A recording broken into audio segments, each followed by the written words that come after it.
جو اللہ رب العزت نے تمہارے لیے لکھ دیا ہے اسے کائنات کی کوئی بھی چیز تم تک پہنچنے سے نہیں روک سکتی، اور جو تمہارے نصیب کا حصہ نہیں اس کو تمہاری دعاؤں کے علاوہ کائنات کی کوئی بھی چیز تم تک واپس نہیں لا سکتی۔ تم سوچتے ہو سارے راستے بند ہو گئے ہیں، مگر تم یہ نہیں جانتے کہ تمہاری دعائیں نیا راستہ بنا سکتی ہیں۔ سنو، جو رہتا ہی دل میں ہے اس سے اس دل کا پردہ کیسا؟ تو پھر اس سے مانگو، جو بھی چاہیے اس کے لیے اسے مناؤ۔ اگر وہ تمہیں اس مقام پر لے آیا ہے جہاں تم بے بسی سے جھولی پھیلائے اس کے روبرو کھڑے ہو، تو یقین رکھو کہ اس نے اس جھولی کو تمہاری چاہت سے بھرنے کا ارادہ باندھ رکھا ہے۔ تمہاری ایک دعا تمہیں کہاں سے کہاں لے جا سکتی ہے۔ اگر تمہیں اس بات کا ذرا سا بھی اندازہ ہو جائے تو تم اپنی کوئی بھی سانس دعا سے خالی نہ جانے دو۔ دعائیں کبھی ربی رد نہیں کی جاتی، بس دعاؤں کی قبولیت کا وقت مختلف ہوتا ہے۔ تو تمہیں صبر کرنا ہے اور اس وقت کے آنے تک اور یقین رکھنا ہے کہ جو بھی آئے گا تمہارے حق میں بہترین بن کر آئے گا۔ اس انتظار کا پھل کبھی بھی تمہیں مایوس نہیں کرے گا جو تم نے اللہ رب العزت کی رضا کے لیے کیا، اور تمہیں کبھی بھی ان فیصلوں پر پچھتاوا نہیں پڑے گا جنہیں تم نے اللہ رب العزت کے حوالے کر دیا۔ تمہاری آہیں، تمہاری سسکیاں کبھی خالی نہیں جائیں گی۔ یہ حالات مشکل ہیں، مگر اللہ سبحانہ تعالیٰ کی مدد ہمیشہ تمہارے ساتھ ہے۔ تم اکیلے نہیں ہو، وہ تمہیں چاروں طرف سے گھیرے ہوئے ہے، اور وہ تمہیں وہاں سے عطا کرے گا جہاں سے تم نے کبھی گمان بھی نہیں کیا ہوگا۔ وہ تمہاری دعاؤں کے جواب یوں دے گا کہ تم خوش اور مطمئن ہو جاؤ گے۔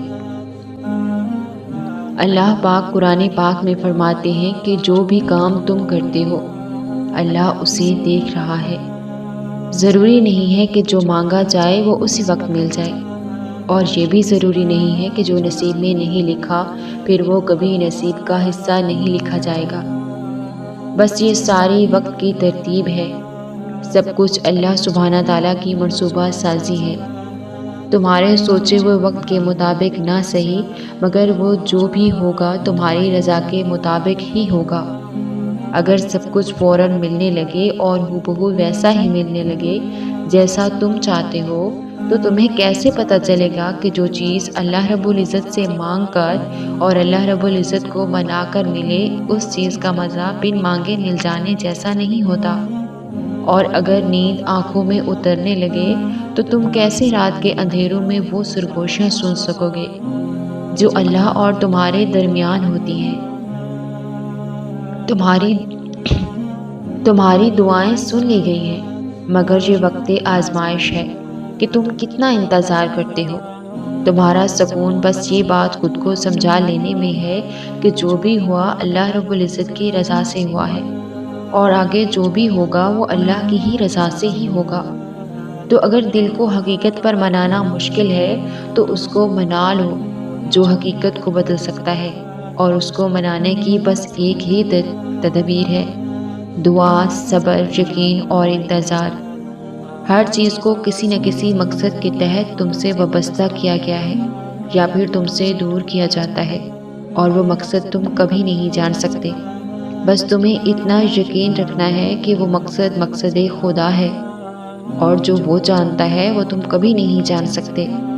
بس مطمئن رہو کہ جس کے ہاتھ میں تمہارا نصیب ہے وہ معجزوں کا بادشاہ ہے، اور اس سے بہتر کوئی مصنف نہیں۔ وہ کہانی کا ہر رخ جب چاہے جہاں چاہے موڑ سکتا ہے، وہ نصیب کا ہر لفظ بدل سکتا ہے، اور زندگی کا ہر پہلو تمہاری چاہت کے مطابق بنا سکتا ہے۔ تم اس کی مان جاؤ اور وہ تمہاری مان جائے گا۔